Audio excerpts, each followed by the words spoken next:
आमच्यासोबत भाजपचे प्रसाद लाड जोडले गेले आहे। प्रसाद लाडजी, मनोज जरांगे यांच्या मोर्चाला परवानगी नाकारण्यात आलेली आहे, तुमची प्रतिक्रिया?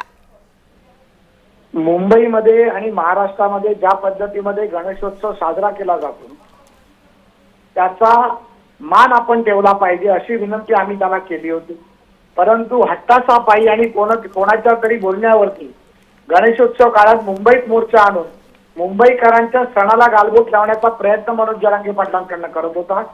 माननीय उच्च न्यायालयाने दिलेल्या निर्णयाचं मी स्वागत करतो आणि मनोज जरांगे पाटलांना ज्या पद्धतीमध्ये चपराक मिळाली आहे त्याच्यावर त्यांनी विचार करायला हवा। ज्या पद्धतीमध्ये मी वेळोवेळी काल देखील म्हटलं की तुम्ही निषेध करत असताना ज्यांनी आरक्षण दिलं, ज्यांनी सारथी दिली, मराठा समाजाला न्याय देण्याचा प्रयत्न केला, त्या देवेंद्र फडणवीसांना तुम्ही टार्गेट करता, परंतु ज्या 4 वेळा मुख्यमंत्री राहिले त्या शरद पवारांबद्दल तुम्ही आवाज भाषेत शब्द काढायला तयार नाही। त्यामुळे मनोज दादा, तुमची नौटंकी आता जनतेला कळलेली आहे। ही नौटंकी खूप दिवस चालणार नाही। निवडणुका आल्या की तुम्हाला आठवतं आरक्षण। माझं म्हणणं तुम्हाला एक आहे मनोजजी, आपण चर्चेला या, मुख्यमंत्री उपमुख्यमंत्र्यांवर चर्चा करा, सह्याद्रीवर बसून चर्चा करा, यातून मार्ग काढता येईल। त्यामुळे कोणाच्या बोलण्यावरती ज्या पद्धतीत तुम्ही आंदोलन करताय त्याला आज सन्माननीय हायकोर्टाने ज्या पद्धतीमध्ये चपराक दिली आहे, भविष्यात देखील जनता अशा प्रकारे तुम्हाला चपराक दिल्याशिवाय राहणार नाही, हा माझा विश्वास।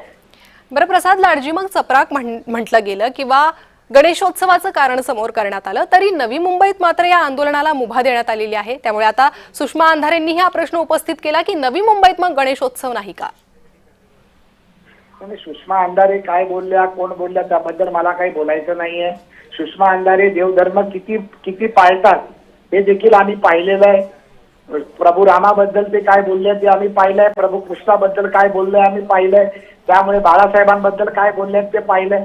त्यामुळे सुषमा अंधारेंनी सांगितलेल्या गोष्टीवरती टिप्पणी देण्यासाठी त्या एवढ्या मोठ्या नाहीये, त्यामुळे त्यांच्यावरती मी टिप्पणी देणार नाही। जी प्रसाद लाडजी, धन्यवाद, तुम्ही या संदर्भात आमच्याशी संवाद साधला त्यासाठी। तर आमदार